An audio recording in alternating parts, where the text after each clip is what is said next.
Hi everybody. Today we're talking about in-home dementia care costs. Family caregivers are worried, how do we pay for dementia care costs of aging parents? What happens if they need to move?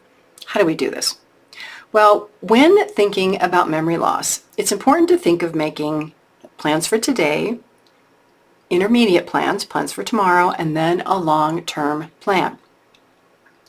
Because while a parent or a sibling or a spouse with dementia can live independently in the early stages where they've got some memory loss, but it's not too bad, right? At the end stages, this person will need care 24 hours a day, 7 days a week, around the clock, similar to almost what a newborn baby would need because they will need total care as dementia or Alzheimer's progresses. If you have a loved one with dementia and you don't have a plan, below is a link to a program on my website about caring for aging parents with dementia. It's very, very detailed. A lot of information there. You can go below to find it. But stay with me while I give you some updates and some costs for different types of dementia care that include care for people with really any type of memory loss. Alzheimer's, if somebody's had a brain injury, if somebody has MS and memory loss is progressing, if somebody has Parkinson's and memory loss is progressing. If this is your first time on my channel, I'm Pamela D Wilson. I'm a caregiving expert, advocate, and speaker. I help adults and their caregivers work through challenging situations about health, financial, legal aspects, family relationships, everything involved with caregiving. You can learn about me and my professional experience in the links below this video. Just scroll down. There's a link to my bio, my website, how to schedule a one-on-one consultation with me, links to programs on my website. Please do like this video right now, press the button, follow my channel, follow it, share these and other videos with other people you know who are looking for hope, help, and support, and most of all, please comment, even if it's only to say thank you for the video. The time that you take to say thank you helps other people around the world find my channel and find these videos. So by doing that, you help other people. So let's talk about care costs for dementia. Care costs across all types of assistance in the home, in communities, constantly changing. The costs are different depending on where you live and the services available. But what you can do is assume an annual increase of anywhere between 6 to 8%. So depending on when you're watching this video, which could be today or a year from now or 2 years from now or even beyond that, take the numbers that I mention in this video today and increase them by 6 to 8% for every year after this video is posted. So let's start with rates for in-home care agencies. Over the last 25 years, the rates have doubled. How do I know this? I know this because in 2000, I owned and operated an in-home companion and dementia care agency. In the early 2000s, our rates were a little higher than average because we provided exceptional service with very well-trained caregivers. Back in 2000, 2005, we were charging anywhere between $20 to $25 an hour. Today, the rates in Colorado, in Denver, Colorado, which is where I live, are anywhere between $30 to $40 to $50 to $60 an hour. When you take those numbers and you turn them into a 24-hour care rate, you have $1,200 a day. Now, some agencies will offer 2 12-hour shifts or they offer a 24-hour shift and they call it a live-in rate. So what that means is they give you a break because the caregiver is supposed to have at least 8 hours of sleep and a couple of other breaks during the day. So instead of charging for 24 hours, they charge for 16. So 16 hours at times 50 is $800 a day. But when you look at full 24-hour care into a monthly rate, you're looking at $36,000 a month. Or if it's a live-in rate, it's $24,000 a month. That's still a lot of money. Not everybody has this type of money sitting in a bank account. So what happens is families see this as being unaffordable.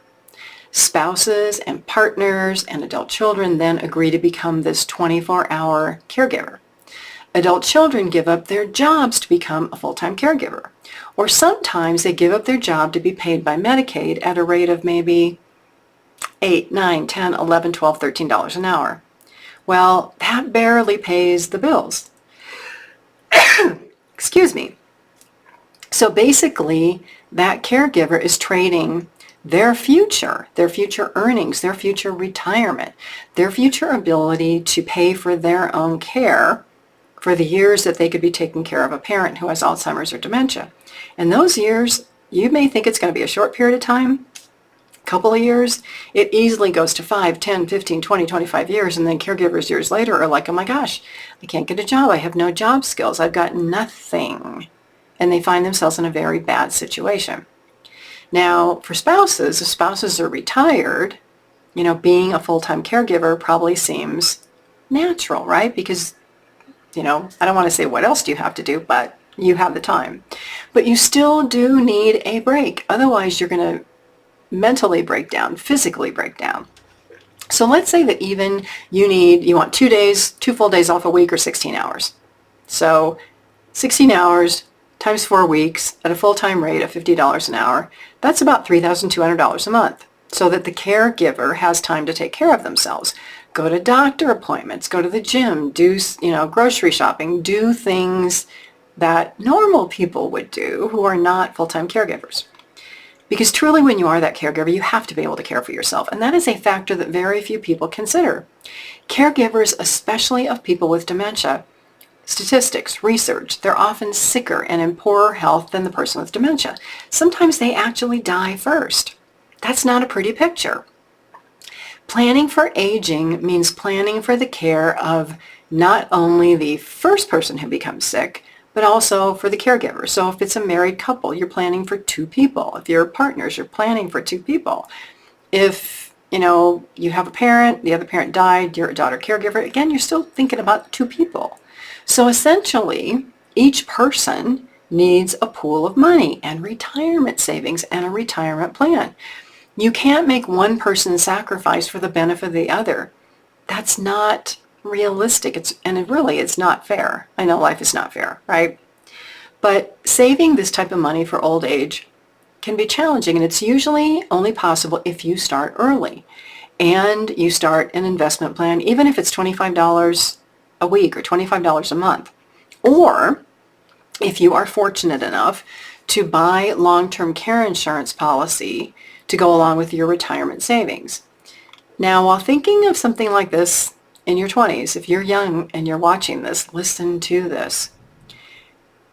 Your 20s may seem too early to plan for retirement. You're like, oh, it's so far off. I'm never going to need long-term care. My advice, save early, save often, and see if you qualify for a long-term care insurance policy. In your 20s, when you're healthy, the premiums are going to be so reasonable. The longer you wait. If you have health problems, you can be declined a long-term care insurance policy. Or if they give you a policy, it's going to be way more expensive than it would have been 10 years earlier or 20 years earlier when you were perfectly healthy. So my advice is don't wait. There are several states that are already in the process of making mandatory payroll deductions for long-term care. State of Washington, state of New York, I think, just is in the process, and so is the state of California. More states are going to follow. If you have your own plan, then you can opt out of a state plan. The problem with the state plans is if you move out of the state, you lose all the money you contributed. Right now, there is no provision for you to take that money you've contributed with you if you leave. So think about that. Now, let's talk about more costs of care. Let's talk about adult day programs. Adult day programs are kind of similar to child care, and I don't mean to diminish the capabilities of older people and compare them to children or babies, but when parents need care, they need supervision and medication reminding, and sometimes they're incontinent. So, there are some similarities, like it or not, and people with dementia need more supervision due to safety concerns. So adult daycare with persons with dementia can be a very affordable option for care during the day, especially if a caregiver wants to keep working, which I recommend you do. The charge for adult day can range from $70 for a half day to $150 for a full day. Again, it depends on where you are. But if you compare that to 3 hours of care at a rate of $50, You get 3 hours of care in the home, or you get a full day, 8 hours at daycare. Which one makes more financial sense? Now, if you look at Monday through Friday, okay, full day, $150, $750 a week. That is less than 1 day of a caregiver doing 24-hour care in the home. So it's a trade-off between keeping an aging parent in the home with 24-hour care or a caregiver giving up their job and income to become a caregiver, or just sending your parent to daycare if there is money. Now, Medicaid, a state program, pays for care for people who don't have money to pay, and that's another video. There's other videos here on my website about that. But it can pay for caregivers to come into the home for very limited hours. It also pays for daycare. Now, the challenge with daycare is you got to convince your parent to go. And you want to get them into the right daycare. So with people who are kind of at their same functioning level, so that when your parents go, they're with other people who are like them. And it really is important to consider this if needing to work is something important for the caregiver, to allow them to keep working and paying the bills, and they don't have to sacrifice their future earnings. They're hard decisions, they're difficult conversations to have, but they're practical conversations to have. So let's talk about community care costs for people with dementia. Again, wide range, such a wide range. There are personal care board and homes, which are much like private homes that care for people with dementia. Some assisted living communities can provide temporary care until maybe there's a memory care room available at the same community. Rates are all over the board. Anywhere from $3,500 a month to $10,000 a month to $15,000 a month to $20,000 a month in some places. A nursing home can be an eventual need for somebody with dementia when they can no longer walk or feed themselves, or they have a lot of medical care issues. Today, nursing homes, $400 a day, $500 a day, $600 a day, $10,000, $12,000, $15,000 a month. So what if you don't have the money to keep a loved one with dementia at home and pay for care? As early as possible, investigate your state Medicaid or long-term care program so that you know the requirements, financial, physical, and the qualifications, how applications work, how long applications work, because Medicaid can provide some limited care in the home, and they pay for some care communities and nursing homes. Some states, again, have caregiver programs where a spouse or a child can be paid, but you really want to look into that and what it's going to do to your life, because you're going to become a captive caregiver. You're not going to have a life outside of caregiving. Your life is going to be caregiving. Do you want to do that to yourself and your family? What about your future income? What about your savings? What about your retirement? This is not a decision that you can look at in a narrow focus because it affects so much of your life. Now, there's another program. It's called the Program of All-Inclusive Care for the Elderly. It's called PACE. It's a Medicaid alternative in some states and in some zip codes. It's not in all zip codes, not available everywhere. But PACE has centers, kind of like locations, where they have doctors and medical care is provided, and they have day centers, and they provide meals and all that kind of stuff.